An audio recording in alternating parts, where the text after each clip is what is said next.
Le Yoga Tummo, c'est un retour à la source, c'est un retour à l'origine.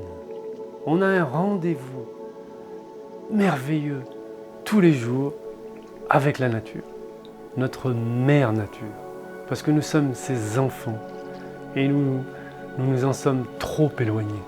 Eh bien, on revient la voir, on revient lui rendre visite par tous les temps, le moins habillé possible, humblement. Et on s'installe, et on est émerveillé par tout ce qui se passe, par tout ce que l'on ressent. On ouvre grand ses yeux, on est relaxé, on s'ouvre, et on est réceptif. Ah, quelle merveille d'être là, quel cadeau de la vie.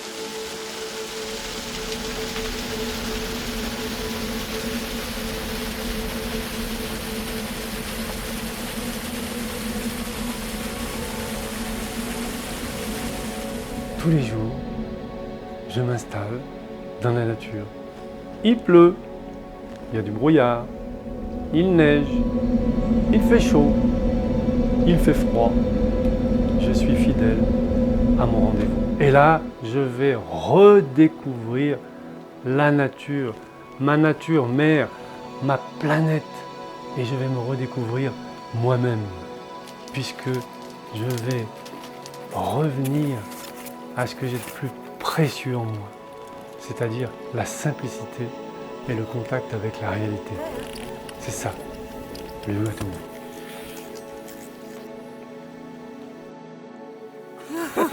C'est bon, je gère ce que j'ai déjà là.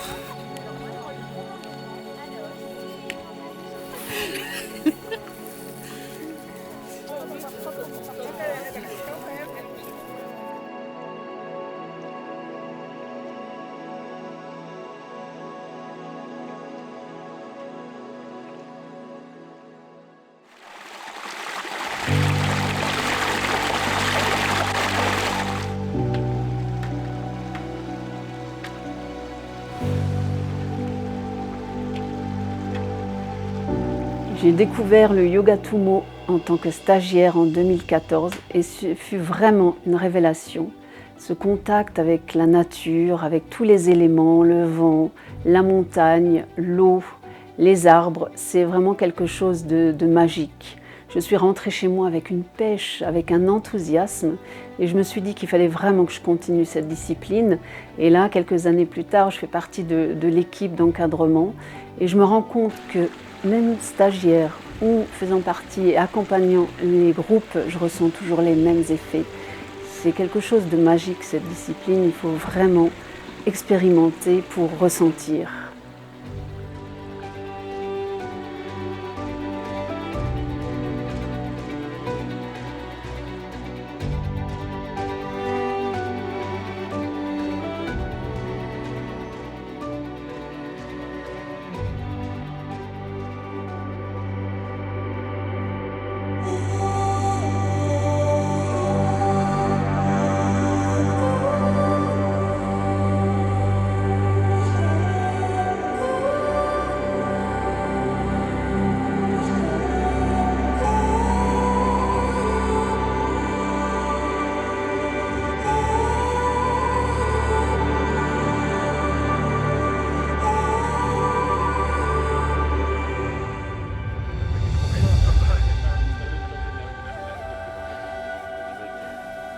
Je suis médecin et j'ai l'habitude, entre autres, de travailler avec des personnes anxieuses, dépressives.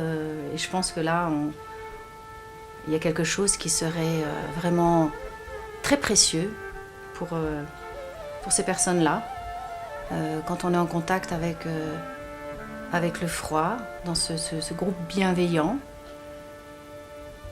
c'est comme un processus et on apprend à y entrer ensemble, que ce soit la méditation le matin, la marche en raquette, et puis le fameux bain final, qui est un peu l'apothéose de la matinée.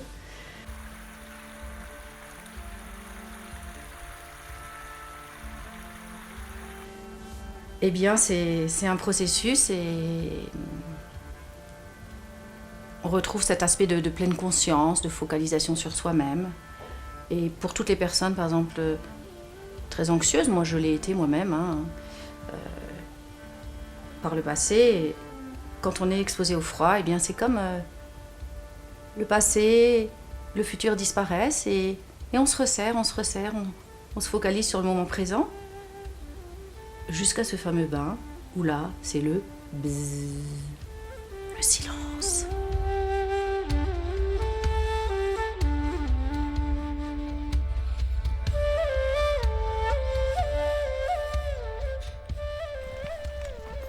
On est parti d'un état de peur des sensations. On a peur de son corps, on a peur de ressentir le froid, de tomber malade. On se ferme, on a appris à se protéger. Tout ça, c'est inutile, c'est la lutte. On passe à un état d'ouverture. C'est ce qu'on travaille d'ailleurs en yoga l'après-midi, et c'est essentiellement des postures d'ouverture qui nous incitent à mieux nous positionner quand on est au froid. Et voilà, accueillir le froid. Ce qu'on apprend ici, c'est extrapolable à toutes sortes de choses dans la vie quotidienne.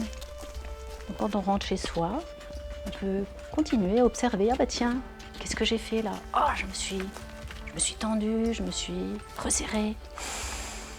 Voilà, on apprend à ne pas lutter. On ne peut pas lutter contre tout. Il faut commencer par accueillir et après on voit qu'est-ce que j'en fais.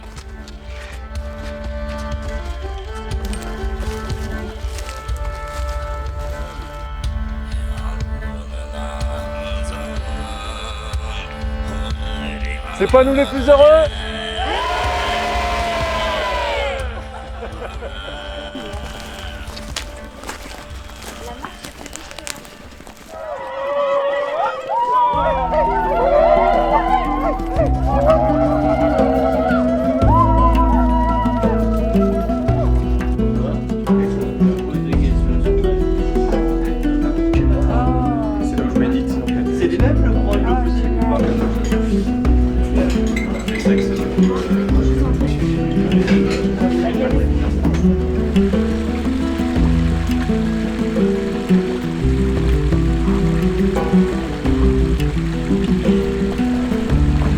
Ma peau contre le froid du matin, dans toute la matinée, avec des activités qui sont quand même très difficiles, ou en tout cas que je pensais être très difficiles, ça me provoquait, ça me générait énormément d'appréhension.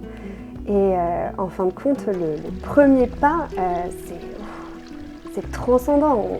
On se trouve capable, on voit à quel point notre corps est beaucoup plus résistant, beaucoup plus fort pour résister à n'importe quelle météo. En 3 jours, c'était, en tout cas personnellement, l'expérience que j'en ai vécue, c'est que aujourd'hui je ne me trouve plus frileuse. J'ai vécu des moments, par exemple, la première rentrée dans le bassin, je pense que c'est le moment que tout le monde appréhende le plus. Tu sais qu'on n'a aucune idée de la sensation, on a déjà mis les pieds dans de l'eau et en fait ça fait très vite très mal et du coup on n'y va pas du tout. Ah, j'abandonne. Et en fait là, le fait d'être en file indienne et de tous être dans un mouvement de groupe comme ça, d'être obligé, on sait de toute façon on y va, je continue.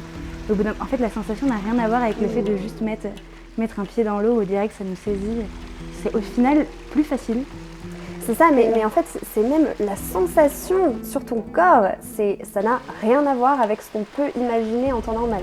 On rentre, on ne réfléchit pas, le groupe est là, il y a une force de groupe, il y a une énergie qui se dégage, qui fait qu'on est obligé en fait, c'est pas une obligation, pas du tout, mais c'est surtout, ça donne en fait une force qu'on n'aurait jamais pu découvrir en fait dans un autre contexte. Et je suis, au-delà d'être restée, c'était une fierté personnelle, mais c'est surtout montrer qu'on est capable de vivre ça. C'était un grand moment d'émotion.